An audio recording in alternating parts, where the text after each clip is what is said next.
अल्हम्दुलिल्लाहि रब्बिल आलमीन वस्सलातु वस्सलामु अला अशरफिल अंबिया वल मुरसलीन नबियना मुहम्मदिन व अला आलिहि व अस्हाबिहि अजमईन। अऊज़ु बिल्लाहि मिनश शैतानिर रजीम। बिस्मिल्लाहिर रहमानिर रहीम। या अय्युहल्लज़ीना आमनू हल अदुल्लुकुम अला तिजारतिन तुंजीकुम मिन अज़ाबिन अलीम तुअमिनून बिल्लाहि व रसूलिहि व तुजाहिदून फ़ी सबीलिल्लाहि बिअमवालिकुम व अनफुसिकुम ज़ालिकुम खैरुल लकुम इन कुंतुम तअलमून।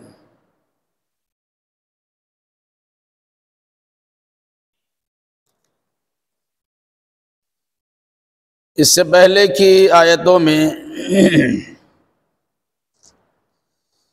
इस हकीकत को वाज़ेह किया गया था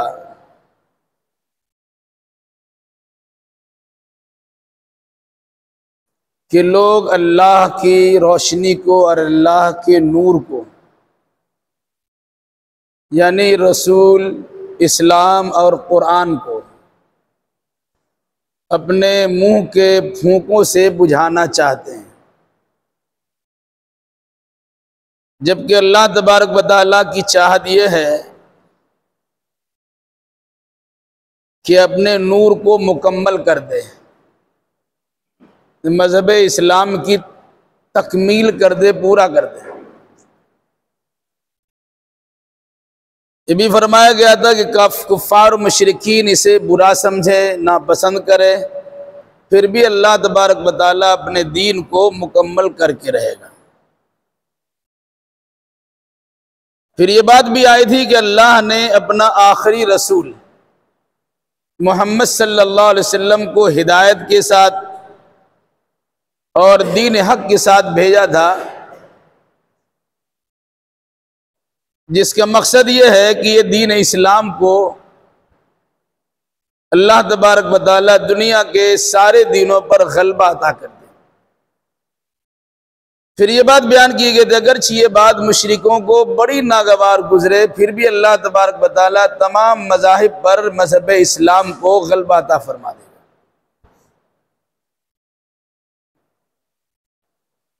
और हकीकत में ये बात साबित हो गई कि रसूल अकरम सल्लल्लाहु अलैहि वसल्लम ने सिर्फ 23 साला नबवी दौर में मज़हब इस्लाम को दूसरे मज़ाहिब पर गलबा अल्लाह के फजल व करम से अता करा दिया था। और आज भी अल्हम्दुलिल्लाह दुनिया में जितने मज़ाहिब है वो सब के सब लोग अपने मज़हब से बेजार हो चुके हैं।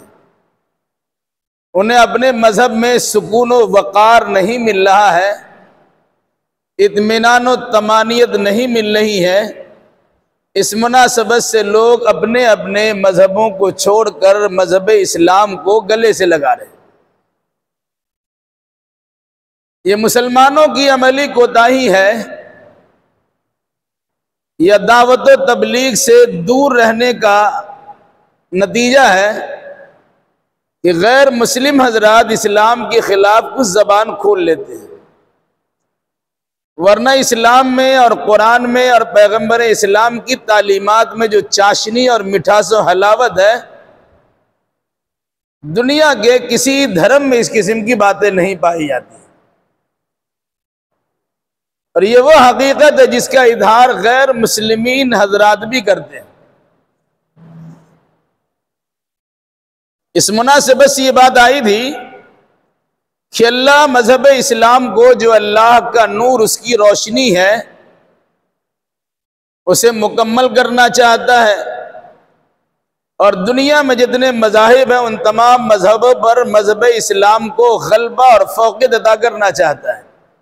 और अल्हम्दुलिल्लाह अल्लाह ने यह काम कर दिया, गलबा अता कर दिया।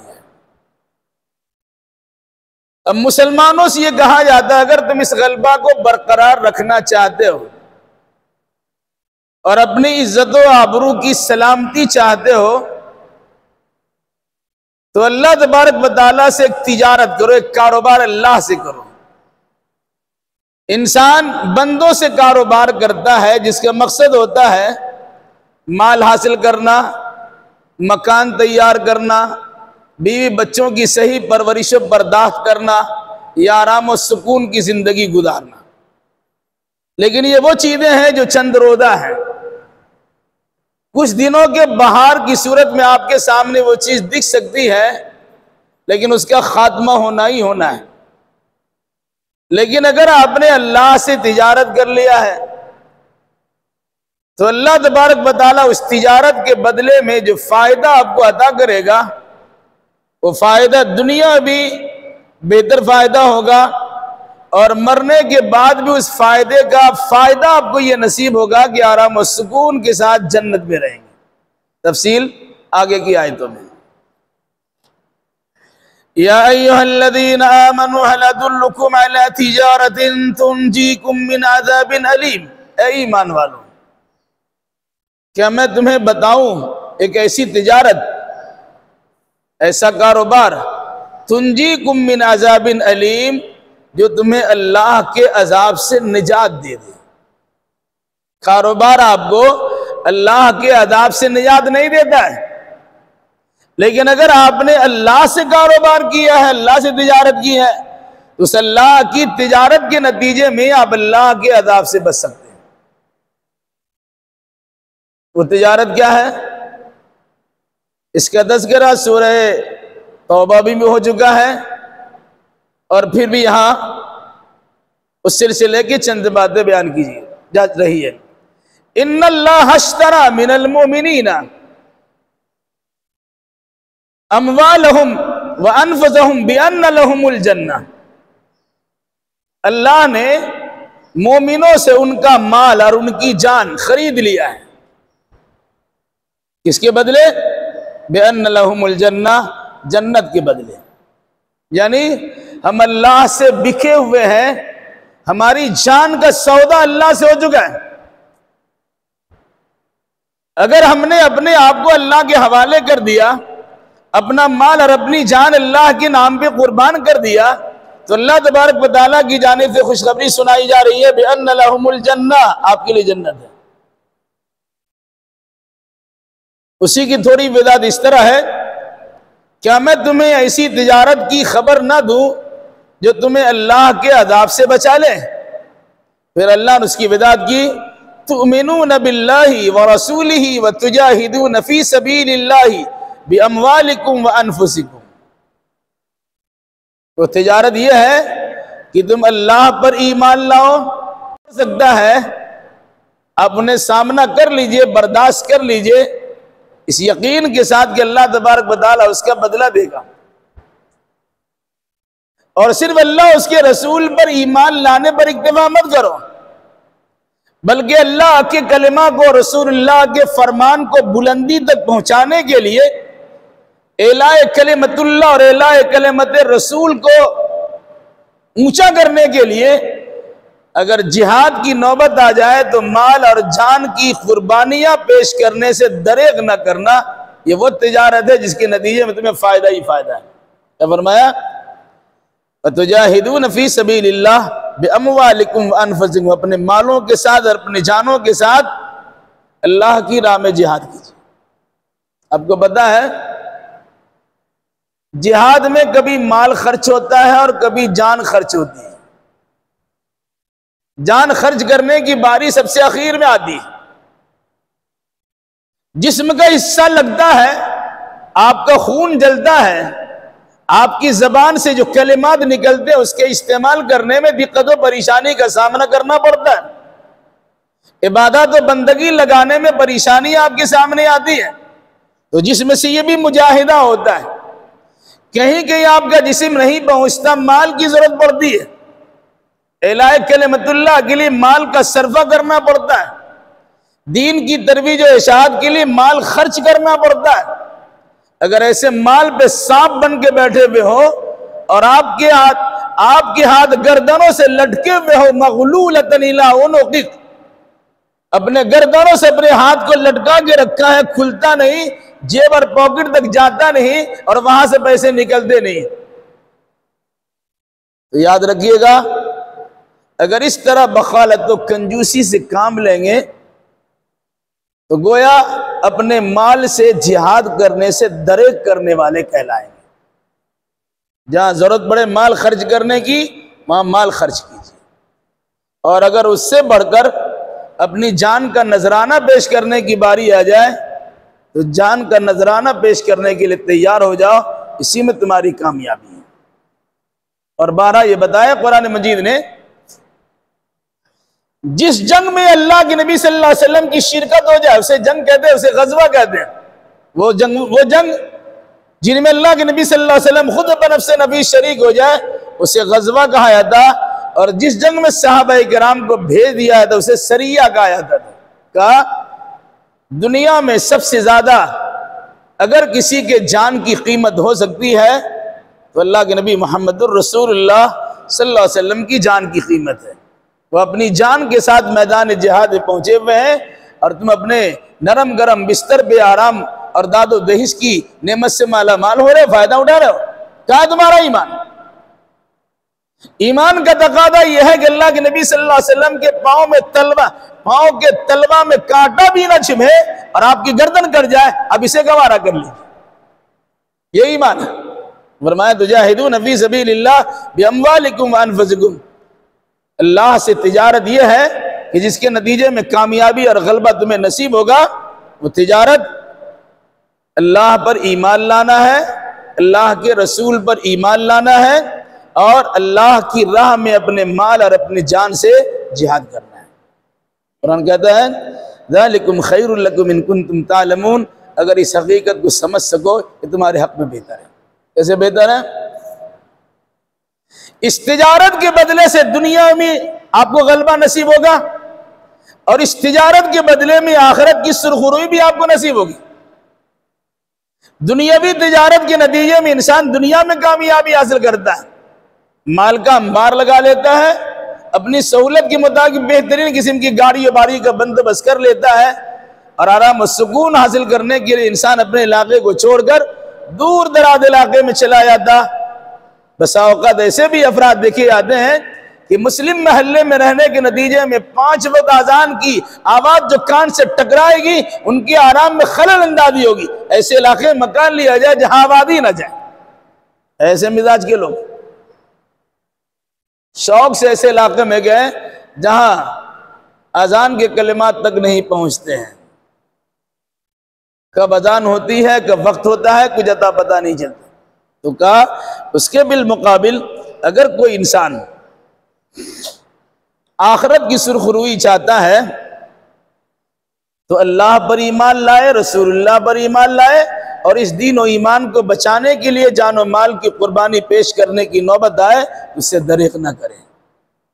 क्यों? दुनिया की चीजें रखी की रखी रह जाएगी।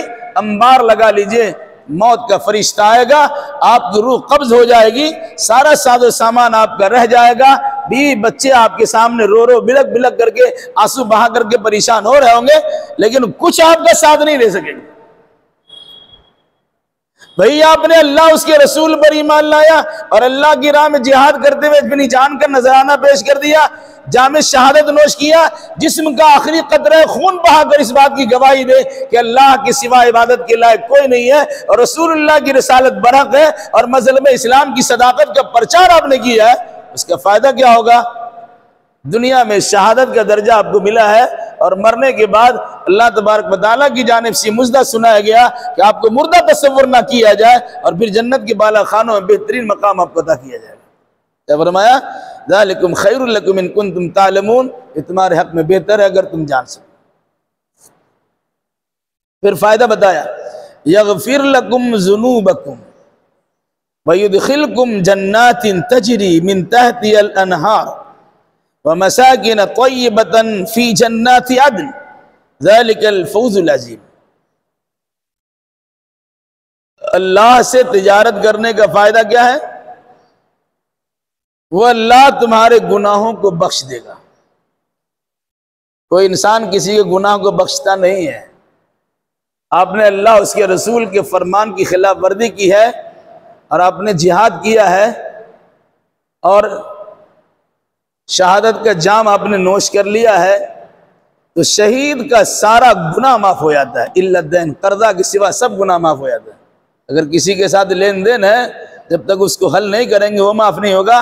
बाकी बड़ा से बड़ा कबीरा से कबीरा गुनाह आपका माफ हो गया अगर मैदान जंग में आप काम आ गए। फरमाया यग़फिर लकुम ज़ुनूबकुम, अल्लाह तुम्हारे गुनाहों को बख्श देगा। वयुदखिलकुम जन्नातिन तजरी मिन तहतिहल अनहार, और फिर वो अल्लाह तुम्हें ऐसी जन्नत में दाखिल करेगा जिसके नीचे नहरें जारी हैं। कुरान में जगह जगह पर इसका तज़किरा किया गया। दर हकीकत ये खुशहाली और फारिगुल बाली की अलामत होती है। आमतौर से इंसान के पास रहने का छोटा सा घर होता है, अल्लाह उससे ज्यादा असबाब फराम करता है तो बड़ा सा घर लेता है।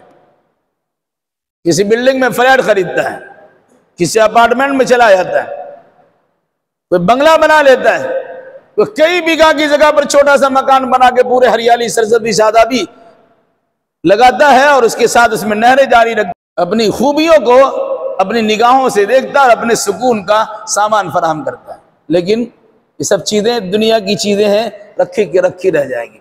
अल्लाह ने क्या कहा, वयुदखिलकुम जन्नातिन तजरी मिन तहतिहल अनहार, वह अल्लाह तुम्हें ऐसे बागात में, ऐसे जन्नत में जगह अता फरमाएगा, दाखिल करेगा जिसके नीचे नहरें जारी, हमेशा हरियाली सरसब्ज़ी शादाबी है। व मसाकिन तय्यबतन फी जन्नाति अदन,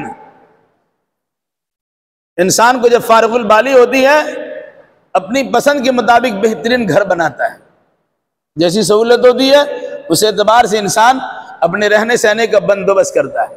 फरमाया एक तो अल्लाह तुम्हारे गुनाहों को बख्श देगा, दूसरा अल्लाह तबारक व तआला जन्नत में दाखिल कर देगा, तीसरा अल्लाह की जानिब से जन्नत में, हमेशा की जन्नत में आपको ऐसी रिहाइश अता फरमाएगा जो खुशगवार होगा। ऐसा मकान, ऐसी बिल्डिंग, ऐसा महल आपको अता करेगा जो आपके लिए मुनासिब होगा। मसाकिन तय्यबा, मुनासिब खुशगवार मकान आपको अता किया जाएगा। फी जन्नात अदन, वो मकान भी हमेशा रहेगा, और जहां ये ठिकाना आपको दिया गया वो ठिकाने की जगह जन्नत हमेशा रहेगी। ऐसा नहीं है कि बैंक से लोन लिया और अदा नहीं कर सका तो बैंक ने उसे सीज कर लिया। ऐसा भी नहीं, किसी से कर्जा लेके मकान लिया था, अब मकान लेने के बाद कर्जा अदा नहीं कर सके, आपके खिलाफ मुकदमा दायर कर दिया, आपको घर छोड़ के जाना पड़ गया। नहीं, जब जन्नत में अल्लाह तबारक व तआला आपको मकाम देगा, जगह देगा, मकान देगा, रहने के लिए सहूलियात फराम करेगा, कोई छीनने वाला नहीं होगा, आराम और सुकून के साथ रहिएगा। कुरान कहता है ज़ालिकल फौजुल अज़ीम, ये बहुत बड़ी कामयाबी है, ये छोटी बड़ी कामयाबी नहीं है, ये हमेशा हमेशा के लिए कामयाबी है। और इसी पर बस नहीं, आदमी सोचता है कि ईमान, अल्लाह उसके रसूल पर ईमान और जिहाद करने से सिर्फ जन्नत मिलेगी। अल्लाह वादा करता है दुनिया भी अल्लाह तबारक व तआला तुम्हें उसके नतीजे में बेहतर फायदा पहुंचाएगा। फरमाया व उखरा तुहिब्बूनहा, और दूसरी वो नेमत है जिसको तुम पसंद करते हो अल्लाह अता करेगा। क्या पसंद करता है इंसान? नस्रुम मिनल्लाह व फतहुन करीब, इंसान चाहता है कि अल्लाह के नाम पर मैदान कारजार में लड़ाई करने के लिए तैयार है, अल्लाह उसकी मदद करेगा, उसकी चाहत होती है। इंसान ये चाहता है कि अल्लाह के नाम पे लड़ने के लिए तैयार हो तो फतह और गलबा हमें मुयस्सर हो जाए। तो अल्लाह कहता है कि अगर तुम दीन और ईमान पर कायम रहते हुए खुलूसुलिल्लाहियत के साथ अल्लाह की राह में लड़ने के लिए तैयार होते हो तो अल्लाह की जानिब से तुम्हें मदद मिलेगी, फरिश्तों का हुजूम तुम्हारे पर उतरेगा और साथ साथ तुम्हें गलबा और कामयाबी मिलेगी, तुम फतह याब हो जाओगे, कामरान हो जाओगे। फतेह मक्का से पहले पहले की बात है, उसके बाद ही अल्लाह तबारक व तआला ने मक्का फतह करा दिया। जंग बदर में अल्लाह की जानिब से फरिश्तों का नुज़ूल हुआ, जंग उहद में अल्लाह तबारक व तआला की जानिब से फरिश्तों का नुज़ूल हुआ, जंग खंदक में फरिश्तों का नुज़ूल हुआ। हर मौका पर अल्लाह तबारक व तआला ने तो मदद की है। और फिर वो मौका आया जब अल्लाह ने कहा कि चलो फतेह मुबीन तुम्हें अता करते हैं, सुलह हुदैबिया की सूरत में फतेह मक्का का पेशखीमा उन्हें साबित कराया गया। और फिर वहां फरमाया उखरा तुहिब्बूनहा नस्रुम मिनल्लाह व फतहुन करीब, दूसरी वो चीजें भी अल्लाह तबारक व तआला आपको अता करेगा जिसे तुम चाहते हो। एक मुजाहिद यही चाहता है कि अल्लाह की मदद मिल जाए और गलबा और कामयाबी मिल जाए, कहा ये जरूर मिलेगी। बश्शिरिल मुमिनीन, और अल्लाह के नबी से कहा मोमिनों खुशखबरी सुना दीजिए।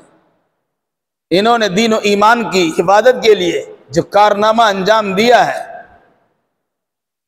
और अपने जान और माल की परवाह किए बगैर अल्लाह की राह में लड़ने के लिए जो तैयारी की है, अल्लाह तबारक व तआला इससे खुश होकर इसे खुशखबरी सुनाता है कि दुनिया में भी कामयाबी इन्हें मुयस्सर करेगा और आखिरत की सुरखरुई भी इनकी तकदीर बना दी जाएगी।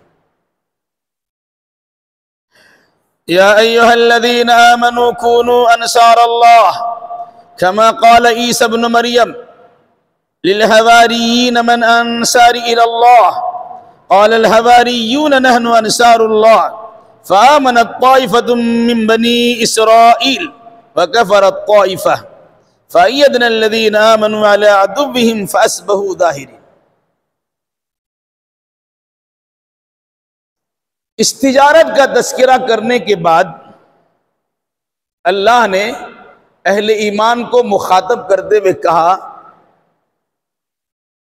कि तुम अल्लाह के मददगार बन जाओ। क्या फरमाया? या अय्युहल्लज़ीना आमनू, ऐ ईमान वालो, कूनू अंसार अल्लाह, तुम अल्लाह के मददगार बन जाओ, अल्लाह को मदद करने वाला बन जाओ। तो इंसान अल्लाह की मदद क्या करेगा? क्या अल्लाह हमारी मदद का मोहताज है? नहीं, बल्कि जो दीन अल्लाह ने आपको दिया है उस दीन की तरबीज और इशाअत करने के लिए तैयार हो जाओ। ये अल्लाह की मदद है। अल्लाह ने दुनिया का सारा साजो सामान तुम्हें अता किया है। तुम्हारी तख्लीक का मकसद यह है कि तुम अल्लाह की बंदगी करो और मुसलमान होने के नतीजे में तुम्हारी तख्लीक का मकसद यह है कि तुम लोगों को फायदा पहुंचाओ। उस फायदा पहुंचाने के लिए जो दीन अल्लाह ने दिया है उस दीन का प्रचारक बन जाओ। यही अल्लाह की मदद है। अल्लाह ने फरमाया इन तंसुरुल्लाह यंसुरकुम व युथब्बित अक़दामकुम।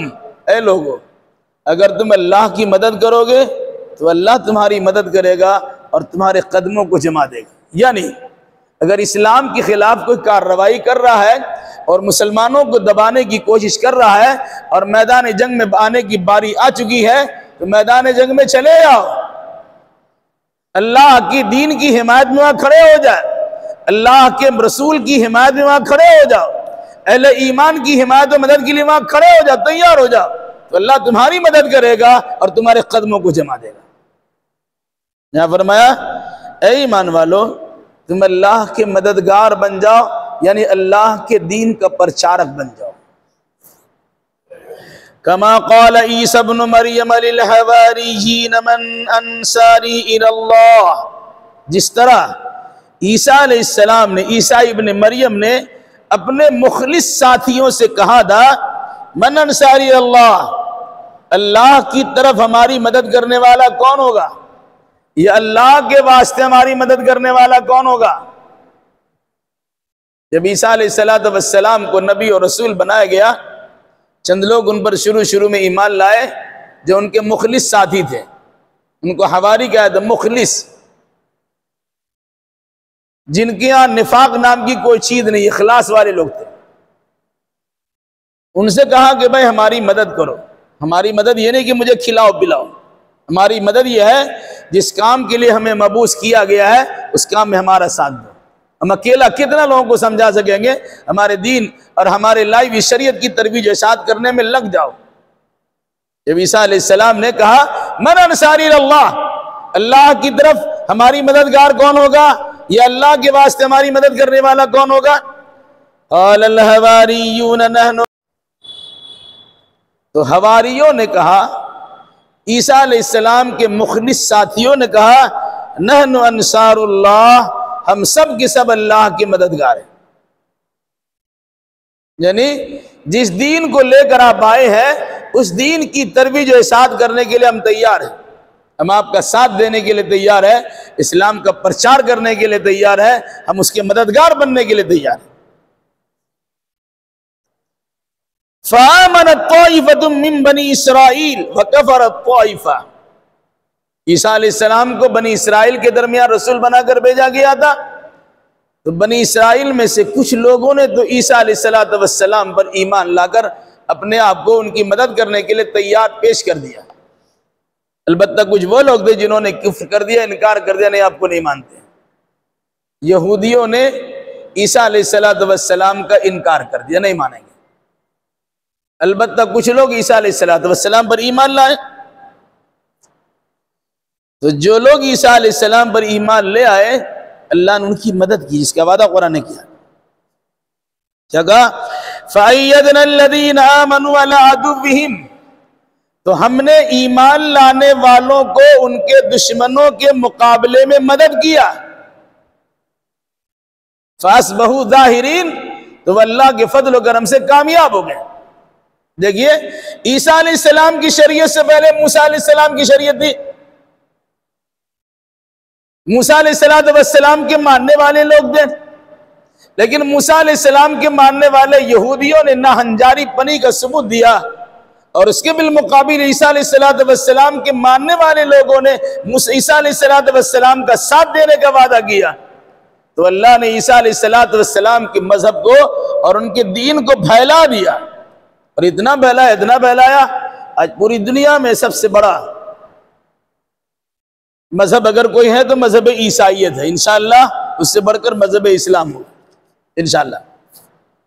तो फरमाया ईसाइयत का गलबा और बोलबाला हो गया, यहूदियों पर उनको गलबा नसीब हो गया, और बसा औकात ईसाइयों ने यहूदियों को इतना मारा कि वो कहीं का रहने नहीं दिया गया। बल्कि ईसा अलैहिस्सलाम की विलादत के 70 साल के बाद सन 70 या 71 ईस्वी में टाइटस रूमी ने तो यहूदियों को मार मार के खलियान कर दिया था। उससे पहले बुख्तनस्सर ने या बनु कदर ने ईसा अलैहिस्सलाम की विलादत तकरीबन 585-86 साल पहले बहुत मारा पीटा था। बाबुल की सरजमीन पर उनको भेज दिया गया, वहां कैद करके ले गए थे। फिर जुल्करनैन का ज़मान आया तो उन्होंने फिर वहां इनको भेज दिया कि जा फलस्तीन की सरजमीन पे रहो, उस इलाके में रहो। लेकिन फिर इन्होंने शैतानी की और ईसा अलैहिस्सलाम के खिलाफ कार्रवाई करना शुरू किया। तो अल्लाह के फजल करम से फिर ईसाई बादशाह टाइटस रूमी ने इसके साथ जो किया वह दुनिया उसको जानती है।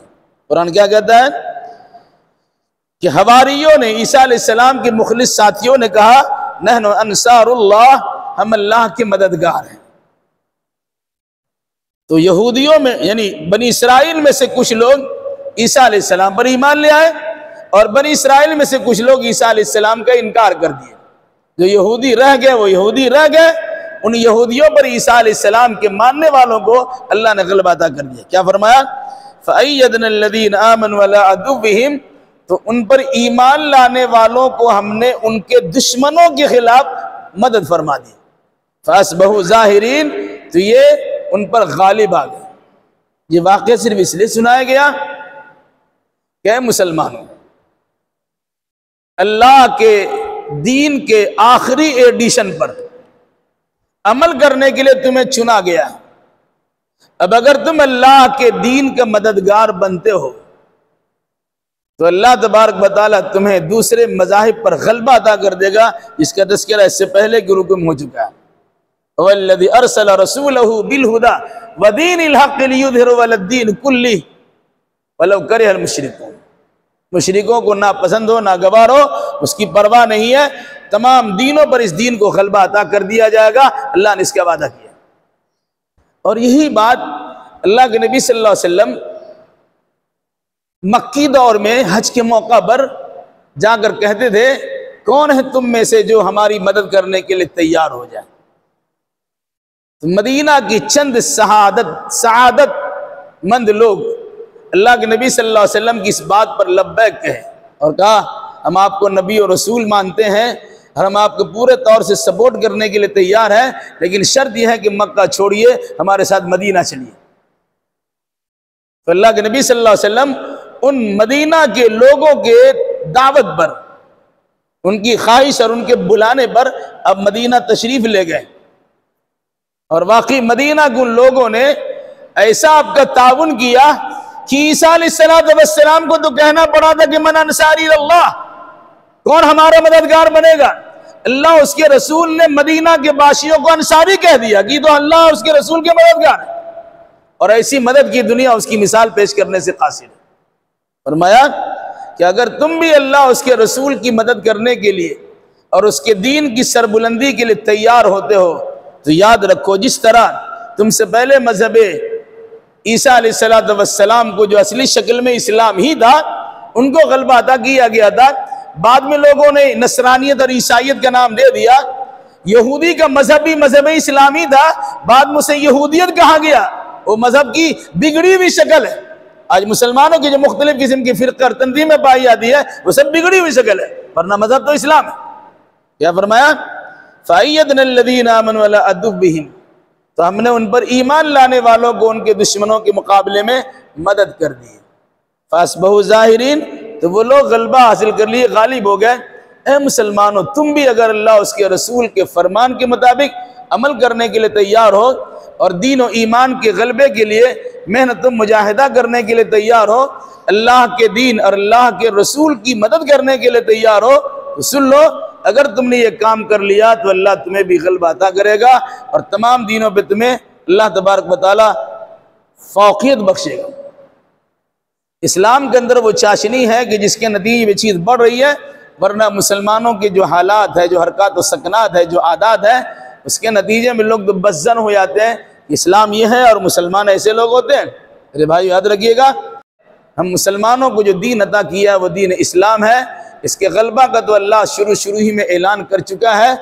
अफसोस ये है कि हम उस ऐलान पर कान धरने के लिए तैयार नहीं है, वरना मामूली सी मुजाहिदा और मुशक्क़त और मेहनत और अल्लाह के दीन की नुसरत में लग जाए तो दुनिया की कोई ताकत आपकी यानी टेढ़ी निगाह से देख नहीं सकती है।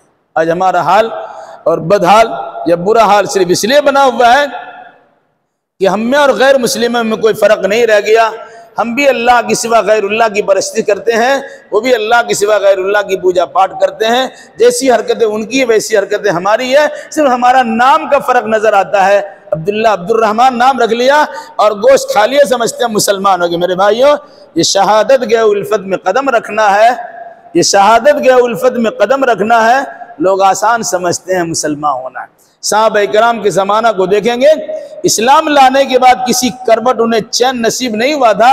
आज मुसलमानों का हाल देख लीजिए, इस्लाम कबूल करने के बाद आराम और सुकून के सिवा उनके पास कुछ है ही नहीं।